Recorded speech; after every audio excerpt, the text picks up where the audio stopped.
Welcome learners. I am Dr. T. Gangaram, lecturer in statistics, SVI Government College, Srikalahasti. ఈ video లెక్చర్లో మనము index numbers, దానికి సంబంధించిన introduction, definition, steps involved in construction of index numbers, uses and limitations of index numbers discuss చేసుకుందాము. ఈ లెక్చర్లో మనము ఈ డెఫినేషను, లిమిటేషన్స్, స్టెప్స్ ఇవి చూద్దాము. ఇప్పుడు ఇండెక్స్ అంటే మనము ఇండెక్స్ని సింగులర్గా ఉత్త ఇండెక్స్ అంటాము. ఇండిసెస్ అంటే ప్లూరల్ అనమాట. ఇండెక్స్ నెంబర్కి ప్లూరల్ బహువచనము ఇండిసెస్, అది ఏకవచనంగా ఇండెక్స్ అంటాము. అంటే ఇండికేటింగ్ సంథింగ్, ఇదేదో ఒకదాన్ని చూపిస్తుంది. మనము ఇండెక్స్ ఫింగర్ అంటాం కదా, దేనన్నా చూపించడానికి ఇండెక్స్ ఫింగరు. అలాగా ఈ ఇండెక్స్ నెంబర్స్ దేన్ని సూచిస్తాయో మనము ఇప్పుడు తెలుసుకుందాం. ఇప్పుడు మీరు ఈ ఇండెక్స్ నెంబర్స్ బాగా అర్థం చేసుకోవాలంటే ఒక 2-3 ఉదాహరణలు అన్నీ చూద్దాము. మనకు ఏదైనా కూడా ఫస్ట్ కాన్సెప్ట్ మనకు బాగా క్లియర్ ఐడియా ఉంటే ఏ ఎగ్జామినేషన్లో అయినా ఖచ్చితంగా సక్సెస్ అనేది వస్తుంది. ఇప్పుడు మనకు 2011లో బియ్యం కేజీ 625 రూపాయలు, 25 రూపాయలు ఉండింది. 25 కేజీల బ్యాగు 625 రూపాయలు. అదే 2020లో 1250 ఉండింది. అంటే నేను ఇది ఈ వీడియో లెక్చరు 2020లో చేశాను, ఇప్పుడు అప్డేట్ చేశాను. ఇప్పుడు ఇది 1500 ఉంది. అంటే 2011తో కంపేర్ చేస్తే 10 ఏళ్ళకి ఎంత పెరిగింది, ఆ తర్వాత 5 ఏళ్ళకి ఎంత పెరిగింది అనేది మనకు తెలుస్తుంది. అలాగే సిమెంట్ ప్రైస్ అయితే పెద్ద వేరియేషన్ ఏం లేదు, అది పెరుగుతూ ఉంది, తగ్గుతూ ఉంది. ఆ 200 ఉండింది, మళ్ళీ 400 అయింది, ఇప్పుడు కూడా 400 అటు ఇటుగా ఉంటుంది. గోల్డ్ చూడండి, 2001లో నా మ్యారేజ్ అయింది, అప్పుడు గ్రాము 4300 అనమాట. అది 2020కి 40,000 ఉండింది, ఇప్పుడు ₹1,00,000 పైనే పోతుంది. ఒక 10 గ్రాములు, 10 గ్రాములు అనమాట. గ్రాము 430 ఉండింది. ఇప్పుడు చూడండి, మనకు ఈ 25 ఏళ్లలో ఎన్ని రెట్లు పెరిగిందనేది మనం చూసుకోవచ్చు. ఆ తర్వాత పెట్రోలు అందరూ వాడే ఇది 2001లో నేను మోటార్ సైకిల్ కొన్నాను, 2010లో కారు కొన్నాను. నాకు బాగా గుర్తుంది, 2001లో ₹30 ఒక లీటర్ పెట్రోలు, 2010లో కారు కొన్నప్పుడు ₹50 ఉండింది, ఇప్పుడు అది ₹110 ఉందన్నమాట. కాబట్టి ఇప్పుడు మనము ఈ 1 నుంచి 2020 వరకు కంపేర్ చేసుకుని చూస్తే ₹85 అప్పుడు ఉండింది, 85లో నుంచి ₹55 పెరిగిందని తెలుస్తుంది. కానీ మనం 2001 ధరలతో పోల్చి చూస్తే 283% పెరిగింది. అదే ఇప్పుడు ధరతో 2001ని పోల్చి చూస్తే అరౌండ్ 366% దాని ధర అనేది పెరిగిందనమాట. అలాగే ఉద్యోగంలో చేరినప్పుడు ఇప్పుడు ఏదైనా ఒక పిహెచ్డితో జాయిన్ అయిన లెక్చరర్కి స్టార్టింగ్లో 30,000 జీతం ఉండింది, 2020కి వచ్చేసరికి అది 85,000 అయింది, 2025లో అది ఇంచుమించుగా ఇప్పుడు 2,00,000 దాకా ఉంటుందన్నమాట. అంటే చూడండి, ఈ రేట్లు పెరుగుతున్నాయి, జీతాలు కూడా పెరుగుతున్నాయి. రేట్లు పెరిగాయి కాబట్టి జీతం పెంచారా, జీతం పెరిగింది కాబట్టి రేట్లు పెరిగాయా, అది మనము ఈ ఇండెక్స్ నెంబర్స్ ద్వారా తెలుస్తుందన్నమాట. ఈ పెట్రోల్ రేట్ అనేది బెస్ట్ ఎగ్జాంపుల్. 70 నుంచి 105కి పోయింది అనుకోండి, అప్పుడు మనకు ఎంత శాతం పెరిగినట్టుగా అర్థము. మనము కరెంటు ప్రైజ్ని బేస్ ప్రైజ్, కరెంట్ అంటే వర్తమానం, బేస్ అంటే గతం, కాబట్టి దాంతో పోల్చి శాతంగా మనం చెప్తే దాన్నే ఇండెక్స్ నెంబర్ అంటాం. అంటే వర్తమాన ధరని P1 అంటాము, అదే గతంలో ఉండే ధరని P0 అంటాము. P1/P0 ఇంటూ 100 పర్సంటేజ్లోకి కన్వర్ట్ చేసి చెప్తాం అనమాట ఇక్కడ. కాబట్టి ఇక్కడ ఏమైంది, ఇది ఏ ఇండెక్స్ నెంబర్కైనా ఒక బేస్ రూపం ఏది P1/P0 ఇంటూ 100. తర్వాత 50% ఇంక్రీజ్ అయింది, కాబట్టి నా జీతం కూడా 50% పెంచండి అని నేను అడగచ్చు. దీనివల్ల ఏమవుతుంది, ఈ పెట్రోల్ రేటు, డీజిల్ రేటు పెరిగే దానివల్ల ట్రాన్స్పోర్టేషన్ కాస్ట్ పెరుగుతుంది. అది ఏం చేస్తుంది, రిఫ్లెక్ట్ చేస్తుంది, వస్తువుల ధరలు పెరుగుతుంది. ఇన్ఫ్లేషను ద్రవ్యోల్బణాన్ని పెంచుతుంది అనమాట. అంటే ద్రవ్యోల్బణము అంటే ఏమంటే వస్తువుకి ఎక్కువ ధర వచ్చేస్తుంది, మనీకి విలువ తగ్గిపోతుంది, దాన్ని ద్రవ్యోల్బణం అంటారు. ఎకనామిక్స్లో మనం బాగా నీట్గా చూడొచ్చు అది ఇన్ఫ్లేషన్ అనేది. Purchasing power of people decreases, కొనుగోలు శక్తి తగ్గిపోతుంది ఈ ధరల పెరుగుదల వల్ల. కాబట్టి overall cost of living increases, cost of living increase అయిపోతుంది. మనిషికి ₹1,00,000 జీతం వచ్చినా కూడా ఈ రోజుల్లో మనము ఏ రకంగా మినిమం అవసరాలతో కూడా జీవించలేకపోతాము. ఎందుకు, ఈ పెరిగే ధరలను బట్టి అన్నమాట. కాబట్టి వీటన్నిటిని మనము గుర్తుంచుకొని ఈ ఇండెక్స్ నంబర్స్ అనేది చూసాము. మీరు అసిస్టెంట్ స్టాటిస్టికల్ ఆఫీసర్ పోస్ట్‌కి ప్రిపేర్ అవుతున్నారు కాబట్టి, మీరు ఈ ధరలలో వ్యత్యాసం ఎలా ఉంది? ఈ కాలానికి అనుగుణంగా సీజన్స్ ఎలా మారుతున్నాయి? అనేది తెలుసుకోవాలి. దానికి సంబంధించి కాబట్టి ఇండెక్స్ నంబర్స్, టైమ్ సిరీస్ చాలా ఏళ్లుగా ఈ సిలబస్‌లో కంటిన్యూ అవుతా ఉంది. ఇది economics related. Index numbers are statistical devices which measures change in the level of variables with respect to time and place. స్థలాన్ని బట్టి కూడా మారుతూ ఉంటాయి ధరలు. ఇప్పుడు తిరుమలలో ధరలు మన తిరుపతి ధరలకి తేడా ఉంటుంది. తిరుమలలో ధరలకి మీ ఊర్లో ధరకి తేడా ఉంటుంది. అది స్థలాన్ని బట్టి మారుతుంది. టూరిస్ట్ ప్లేసుల్లో స్థలాన్ని బట్టి రేట్ అనేది మారుతుంది. టైంని బట్టి స్థలాన్ని బట్టి ధరలు మారాయంటే అది ఇండెక్స్ నెంబర్స్ అనే అనే ఒక మెజర్ ద్వారా స్టాటిస్టికల్ డివైజెస్ ద్వారా వాటిని మెజర్ చేయగలుగుతాము. మనము ఒక 3 డెఫినేషన్స్ దీనికోసం చూద్దాము. Index number is a quantity which shows the changes in the magnitude over a period of time with reference to A base period. ఇక్కడ మనకు base over a period of time, base period నుంచి మనము ప్రస్తుత సమయానికి మనము మార్పు ఎలా ఉందో, మ్యాగ్నిట్యూడ్ ఎంత మార్పు ఉందో తెలుసుకోవడానికి ఉపయోగించేదే ఇండెక్స్ నెంబర్ అని ఒక జాన్ ఐ గ్రిఫిన్ అని ఆయన చెప్పాడు. Vessel and others index numbers ఏం డిఫైన్ చేశారంటే ఏ స్పెషల్ టైప్ ఆఫ్ ఆవరేజ్ అంట.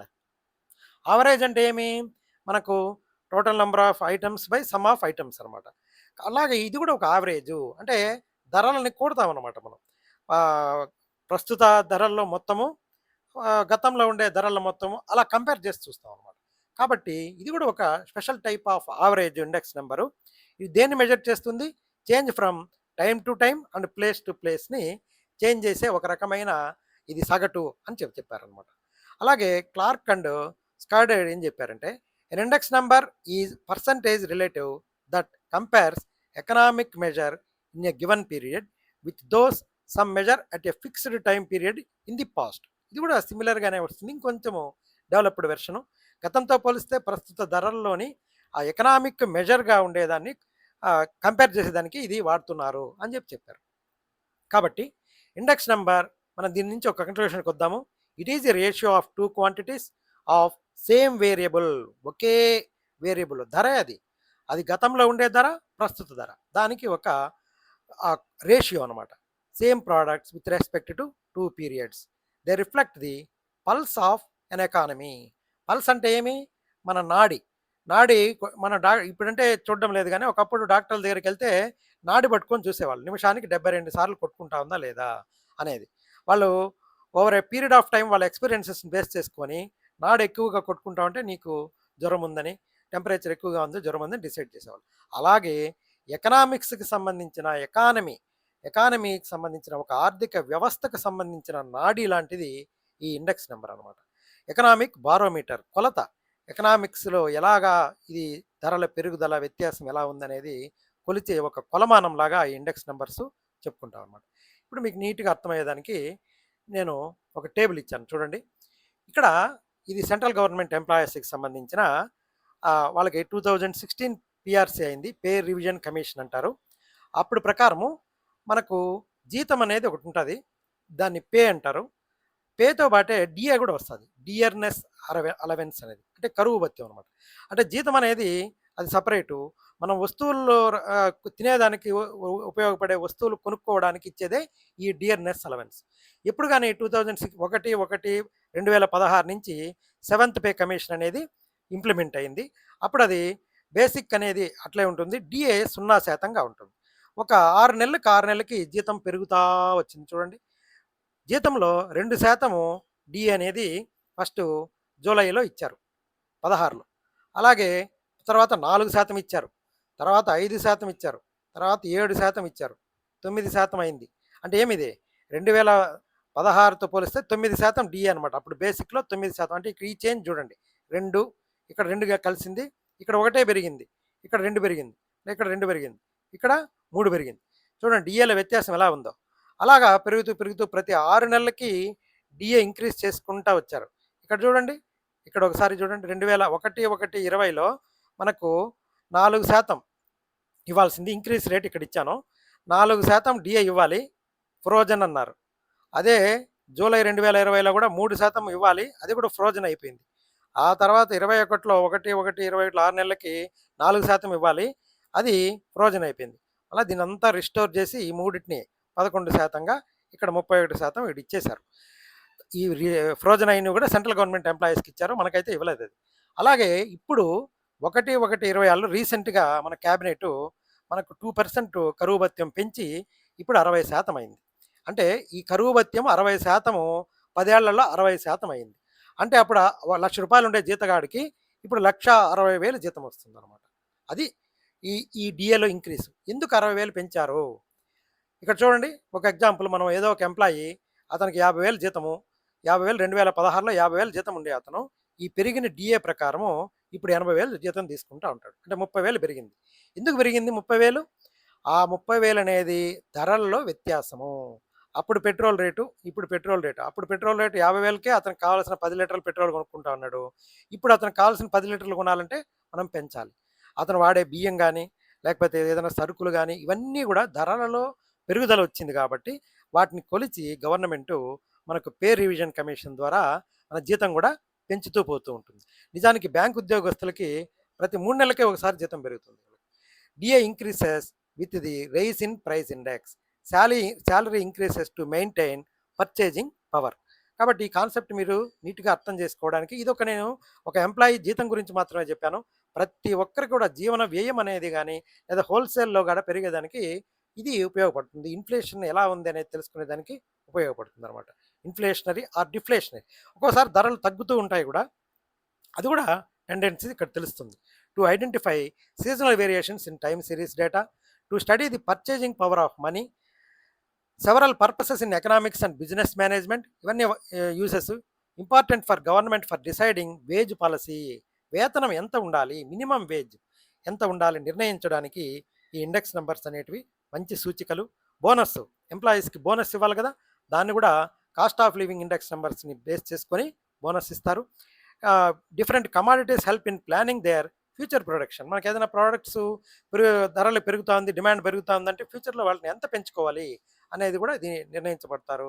డెమోగ్రాఫర్స్ అంటే మన పాపులేషన్కి సంబంధించి స్టడీ చేసేవాళ్ళు, psychologists, health and educational authorities to revise their policy from time to time.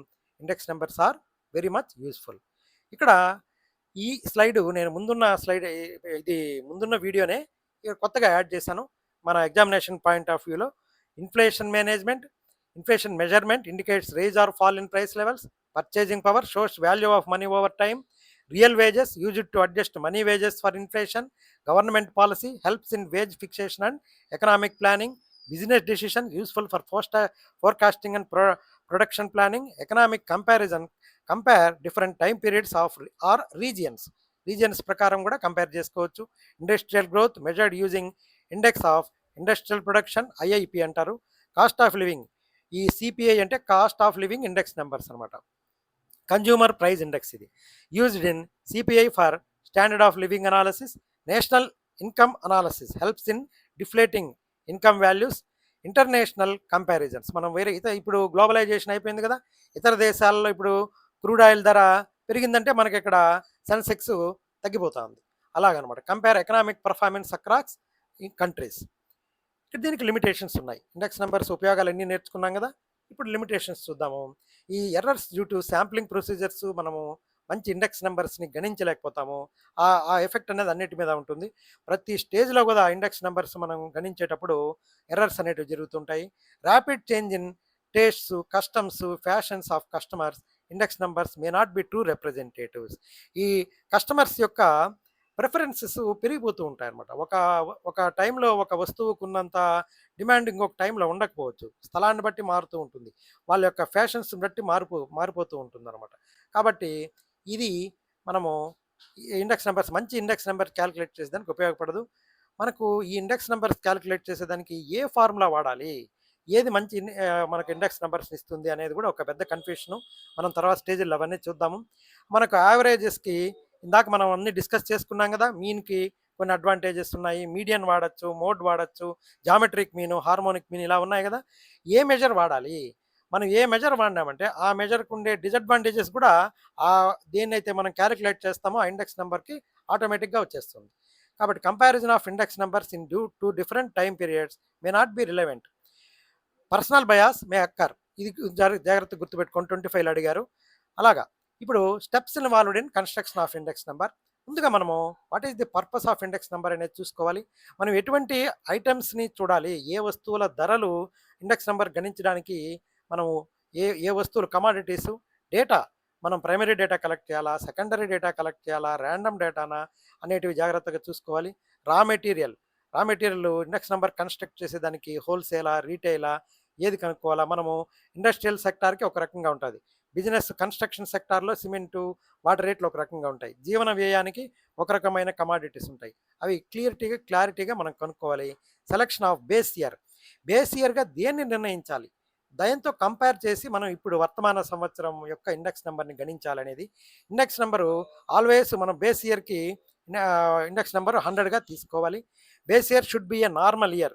మనం ఫ్లక్చుయేషన్స్ లేకుండా ఫ్లడ్స్ కానీ వార్స్ కానీ 26ని మనము బేస్ ఇయర్గా తీసుకోకూడదు. ఎందుకంటే ఈ ఈ సంవత్సరము చాలా వేరియేషన్స్ ఫ్లక్చుయేషన్స్ వచ్చేసాయి కదా, ఆ వార్ పేరు చెప్పి అన్నిటి ధరలు పెంచేశారు.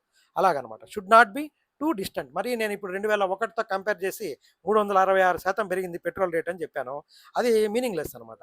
అలాగా మనం ఏదో గత సంవత్సరం 5 ఏళ్ళు అట్లా ఒక టైం అనేది ఎంత టైం పెట్టుకోవాలి, అది కూడా కన్ఫ్యూషన్. కాబట్టి ఏ టైప్ ఆఫ్ ఆవరేజ్ యూస్ చేయాలి. మామూలుగా మీను జామెట్రిక్ ఈ 3 వాడతాం. అర్థమెటిక్ మీను, జామెట్రిక్ మీను ఇవన్నీ కూడా వాడచ్చు. కాకపోతే మెయిన్‌గా అర్థమెటిక్ మీను, జామెట్రిక్ మీనే వాడుతూ ఉంటారు. వెయిటెడ్ అర్థమెటిక్ మీన్ కూడా వాడుతూ ఉంటారు. Arithmetic mean mode or mean and median are not reversible. వీటిని రివర్స్ చేసుకోలేము. అలాగే జామెట్రిక్ మీను రివర్స్ చేయొచ్చు, ఎందుకంటే మల్టిప్లికేషన్ కాబట్టి. ఇది gives equal weights to equal ratios of change. Index numbers based on GM are reversible, so it is more suitable measure. Geometric measure నేను కనుక్కునేటప్పుడు చెప్పాను, నెగటివ్ వాల్యూస్ ఉన్నప్పుడు మనం కనుక్కోలేము, అలాగే జీరోస్ ఉంటే కనుక్కోలేమని చెప్పాం. ఇక్కడ ఎంత ఉపయోగపడతామని చూడండి, రివర్సిబుల్ అనమాట. అది కమాడిటీని ప్రైస్గా రివర్స్ చేయొచ్చు, ప్రైస్ని కమాడిటీగా రివర్స్ చేయొచ్చు. అలాగే వర్తమాన సంవత్సరాన్ని బేస్ ఇయర్గా చేయొచ్చు, బేస్ ఇయర్ని కరెంట్ ఇయర్గా చేయొచ్చు. రివర్సిబుల్ అనమాట, ఎందుకంటే మల్టిప్లికేషన్ కాబట్టి. It greater accuracy needed. AM is మనకు గ్రేటర్ అక్యురసీ కావాలంటే ఏఎం తీసుకోవచ్చు. సెలక్షన్ ఆఫ్ అప్రాప్రియేట్ వెయిట్స్, దేన్ని వెయిట్స్గా తీసుకోవాలి తర్వాత చూస్తాం. మనము ఒక్కోసారి బేస్ ఇయర్ క్వాంటిటీని వెయిట్గా తీసుకుంటాం, అలాగే కరెంట్ ఇయర్ క్వాంటిటీని వెయిట్గా తీసుకుంటాం. అలాగా దేన్ని మనం వెయిట్గా తీసుకోవాలి. వెయిట్ అంటే దానికి ఇచ్చే వెయిటేజీ, అది మనం ఎంత శాతం కొంటాము అనేది వెయిట్ అనమాట. All items included for construction are not equal importance. మనము బంగారు రేట్ అనుకోండి, బంగారు కొన్నాడు పాలు ఎక్కువ కొనిపెట్టుకోము, నెయ్యి ఎక్కువ కొనిపెట్టుకోము. కాబట్టి ఏది ఎక్కువ ఉపయోగిస్తున్నామో అది మనకు ఆ వెయిటేజ్ ఇస్తుంది అనమాట. అదే ఇప్పుడు బియ్యం మనము నెలకి 25 కేజీలు ఉంటామో 25 కేజీలు దానికి ఇచ్చే వెయిటేజ్. అలాగా అన్నిటికీ ఈక్వల్ వెయిటేజ్ ఇవ్వం కదా. They have 2 types of index numbers, unweighted or simple index numbers, weighted index number. Suitable weights are attached to various items. Unweighted index number, simple index నెంబర్స్లో మనం వెయిట్ ఏమి అటాచ్ చేయం commodities. Advantages scope in construction of index number, ఇది additional frame. ఇది scope and coverage, clearly define purpose and group, వర్కర్సా కన్జ్యూమర్సా దేని చూడాలి. Selection of commodities, choose representative and commonly used items. Base year selection should be normal, recent and free from abnormal events. Data must be reliable, accurate and comparable. AM for simplicity, GM for consistency and reversibility. Assignment of weights reflect importance of commodities in consumption. మనం దేనైతే ఎక్కువ వాడతామో అది ఆ కమాడిటీస్కే మనము ఈ construction of index నెంబర్స్లో యూజ్ చేయాలి. Choice of formula, select suitable method. ఏ మెథడ్, లాస్పేర్ మెథడా, పాషీ మెథడా, ఫిషర్ మెథడా, ఏ మెథడ్ అనేది. Consistency check, ensure compatibility across time and place. Interpretation, analyse whether index సోర్స్ inflation or deflation. Problems of objective, ఇక్కడ different objectives lead to different index numbers. Base year problem, base year అనేది main problem. Difficult to find a truly normal year. Items may not be represent all customers. Errors due to unreliable or incomplete data ఉంటుంది. Assigning correct importance is difficult. మనం దీనికి wait ఇవ్వాలి, ఎంత wait ఏ కమాడిటీకి ఇవ్వాలి. Choice of formula, ఇది కూడా మన ఒక ప్రాబ్లమే.